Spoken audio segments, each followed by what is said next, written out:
If Noah's family survived the flood and all of us came from them, how did people get from one mountain in the Middle East to every corner of the earth? The Bible says the ark came to rest in the mountains of Ararat, a real, identifiable region near modern-day Turkey, Armenia, and Iran. From there, Genesis traces the descendants of Noah's sons into the surrounding regions, forming the basis for early nations across the ancient world. But is it really possible for one small group to repopulate and spread across the globe? Actually, yes. Human migration happens faster than many expect. History and archaeology show that ancient people crossed deserts, scaled mountains, and even sailed oceans, often with nothing but simple tools and determination. After the flood, the world wouldn't have returned to equilibrium overnight.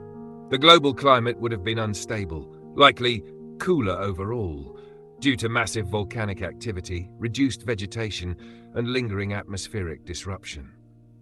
These conditions could have led to a post-flood ice age, where significant amounts of water were stored in glaciers and polar ice. If so, then sea levels would have been temporarily much lower than they are today. That matters, because it would have opened up land bridges between continents. The Bering Land Bridge between Asia and North America, the Sunda Shelf connecting Southeast Asia to Australia, and other now submerged corridors would have been walkable terrain. Genesis tells us that humanity initially stayed together, resisting the command to spread. But after the Tower of Babel event, people were scattered, and once that happened, dispersion accelerates. People move to survive. They follow game. They seek land, water, and peace.